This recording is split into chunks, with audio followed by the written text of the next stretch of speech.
3 détenus politiques ont recouvré leur liberté aujourd'hui. Ils constituent la première vague de libération après le sommet d'Ivat le 19 décembre dernier. Leur libération entre donc dans le processus de réconciliation nationale.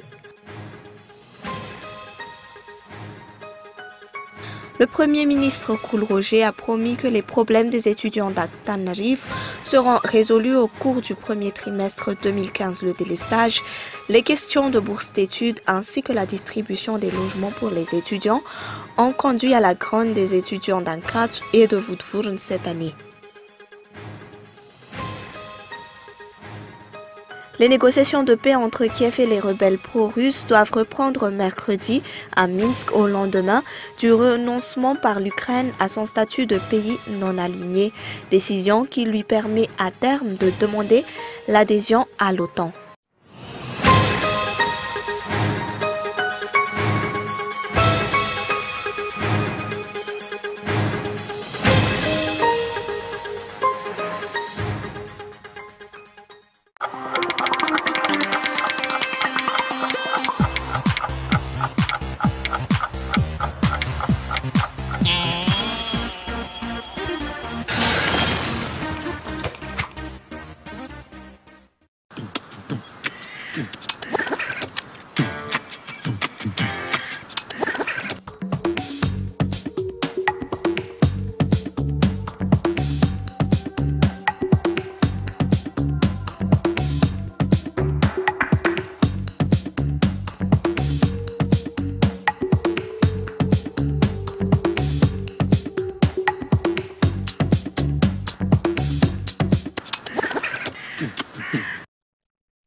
Bonsoir à tous, bienvenue si vous nous rejoignez sur Kool TV. À la une de l'actualité, 3 détenus politiques ont retrouvé leur liberté aujourd'hui. Ils constituent la première vague de libération après le sommet d'Ivat le 19 décembre dernier. Leur libération entre dans le processus de réconciliation nationale, mais le cas de Mark Ravalman n'est pas encore évoqué. Les anciens détenus politiques ont été reçus par le président de la République au palais d'Iavlou aujourd'hui. Reportage. Le général Rawil, le colonel Raymond Andjianzaf et le pasteur Saurani Rabevlumbav constituent la première vague de détenus politiques libérés ce jour. Leur libération entre dans le cadre de la réconciliation nationale, indique Irazon Armampian. Le cas Mark Ravalman n'a pas été mentionné, mais le président de la République rassure tous les détenus politiques recouvriront bientôt leur liberté. Ce n'est donc qu'un début, d'autres libérations vont suivre. Le ministère de la Justice s'attelle actuellement à la régularisation des documents afin d'exécuter dans les plus brefs délais la libération des autres détenus politiques. Ces derniers se sont abstenus de tout commentaire devant la presse dans leur discussion avec le président de la République. Le général Rawil n'a remercié le geste du locataire d'Iavlou. Il précise qu'en tant que militaire, ils ne discuteront pas de l'aspect politique de l'affaire. Selon les précisions du ministère de la Justice, ces ex-détenus politiques rejoindront leur foyer dès ce soir. Mais c'est encore escorté par l'administration pénitentiaire qu'ils quittent le palais d'Iavlou après la visite de courtoisie au président de la République. Le Premier ministre Kool Roger a promis que les problèmes des étudiants d'Antananarivo seront résolus au cours du premier trimestre 2015. Le délestage, les questions de bourse d'études ainsi que la distribution des logements pour les étudiants ont conduit à la grogne des étudiants d'Ankara et de Woodford cette année. Le Premier ministre s'est entretenu avec des représentants des étudiants hier. Le Premier ministre va mobiliser ses réseaux de contacts internationaux pour mettre fin aux problèmes des étudiants d'Ankara. C'est en tout cas ce qu'il a dit hier lors de sa rencontre avec les représentants des étudiants de l'université d'Antananarivo. Dans la foulée, il a promis de résoudre en 3 mois les problèmes liés au délestage, aux bourses d'études et au logement. Après un premier face-à-face houleux avec les étudiants, la semaine dernière, le chef de l'exécutif promet donc une solution pérenne immédiatement. Les étudiants ont pourtant vécu cette situation depuis des années. C'est par exemple en 2010 qu'ils réclament pour la première fois une augmentation de 100% de leur bourse d'études. Témoin également que les étudiants souffrent du délestage au campus. Les coupures d'électricité ne leur permettent pas de réviser leurs cours.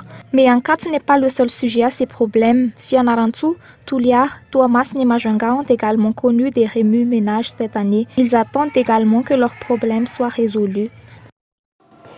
Et en bref, une rencontre s'est tenue entre le chef de la région Est, les responsables de la Djirama locale et les forces de l'ordre. La rencontre s'est tenue au lendemain d'une manifestation qui s'est transformée en émeute et en acte de vandalisme. Les délestages en série en seraient la cause. Pour l'heure, les manifestations sont suspendues. Et depuis hier soir, l'approvisionnement en électricité est revenu à la normale. Quoique la tension électrique soit très basse, la population se dit prête à reprendre les manifestations et si la rencontre ne débouche pas à des solutions convaincantes. Et voilà, quelques heures avant Noël, les distributions de produits de première nécessité se suivent dans la capitale et ses environs. Entreprises privées, établissements publics et personnalités élues s'adonnent à cette pratique pour alléger le poids des problèmes quotidiens de leurs proches. Olivier Chignal. Pour le Fuktan de Massenjain, même si le budget est serré, le Fuktan doit faire ce geste chaque année. 400 enfants démunis ont reçu des jouets grâce aux dons des entreprises environnantes, mais également des gens de bonne volonté. Dans d'autres Fuktan, les familles sont privilégiées pour permettre de préparer des festins de Noël à Ambuipu. La députée élue dans le 2e arrondissement a offert des produits de première nécessité, huile, sucre et riz, pour les familles nécessiteuses. 150 personnes âgées du 2e arrondissement ont bénéficié de ces dons. Au ministère des Affaires étrangères, le ministre a offert, en plus des PPN et des jouets pour les enfants, 25 ordinateurs, 5 téléphones et des machines à écrire pour améliorer le service. Et puis le projet présidentiel sur l'amélioration de la mobilité dans la capitale débute officiellement aujourd'hui. Il s'agit là d'un projet financé directement par la présidence de la République. Le coût des financements n'est pas divulgué, mais ils serviront à construire et à aménager des routes et des infrastructures routières. 5 flyovers sont les nouveautés lancées dans le cadre de ces projets d'urgence présidentielle. Ce sont des ponts suspendus qui sont réputés être la solution aux embouteillages de la capitale. Et puis voilà, celui d'Ambuibo et d'Anouzat seront donc les premiers à voir le jour d'ici 8 mois. Le lancement du projet a eu lieu aujourd'hui à Ndavamambe. Une nouvelle route au départ d'Ankadmawok y passera pour se terminer à Nkourndjanou. Et voilà, on passe aux actualités internationales. La reprise des négociations de paix mercredi et vendredi à Minsk, capitale du Bélarus, avait été annoncée lundi par le président Petro Porochenko après plus de 2 semaines d'incertitude sur leur tenue. Les nouveaux pourparlers sont destinés à relancer le processus de paix entamé depuis septembre et qui avait abouti à des accords visant notamment à créer une ligne de démarcation entre les deux camps. Ils avaient également abouti à un premier cessez-le-feu dans l'est de l'Ukraine, au final très peu respecté, jusqu'à devenir inexistant. C'est un reportage de France 24. Après plus de 3 mois de silence, les négociations reprennent enfin. Représentants ukrainiens, russes rebelles et ceux de l'OSCE ont rendez-vous à Minsk. Objectif, mettre un terme au conflit qui fait rage dans l'est de l'Ukraine. Pour Kiev, le succès de ces pourparlers dépendra avant tout des rebelles. Pour que ces négociations qui réunissent les différents camps soient efficaces, il est nécessaire que les gouvernements autoproclamés de Lugansk et Donetsk prennent leurs responsabilités, ce qui inclut le respect du protocole de Minsk, signé le 5 septembre.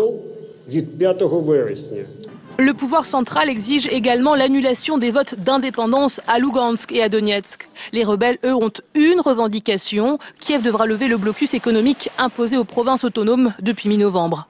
4 autres dossiers seront sur la table. Le cessez-le-feu total, le retrait des armes lourdes, l'échange de tous les prisonniers et la livraison d'aide humanitaire dans la zone sous contrôle rebelle. Pour l'OSCE, il y a urgence. L'hiver est là et la situation humanitaire ne va pas s'améliorer dans les mois à venir. Nous avons besoin d'avancées concrètes concernant le dossier humanitaire, mais également concernant les questions économiques. Ces négociations interviennent alors que les députés ont voté mardi à une écrasante majorité l'abandon du statut de non-aligné. Un vote symbolique, mais un message clair. Kiev veut rejoindre l'Alliance Atlantique face aux menaces de Moscou après l'annexion de la Crimée. De son côté, la Russie a dénoncé une décision qui ne va qu'exacerber les tensions. Les fêtes de Noël s'annoncent particulièrement difficiles à passer pour les chrétiens irakiens à Erbil dans le Kurdistan. Les 50 000 personnes qui vivent entassées dans des camps ont fui les attaques des djihadistes du groupe de l'État islamique dans le nord du pays. L'offensive lancée en juin par les djihadistes de l'État islamique a jeté des centaines de milliers de réfugiés sur les routes, dont plusieurs dizaines de milliers de chrétiens victimes d'exactions. C'est toujours un reportage de France 24.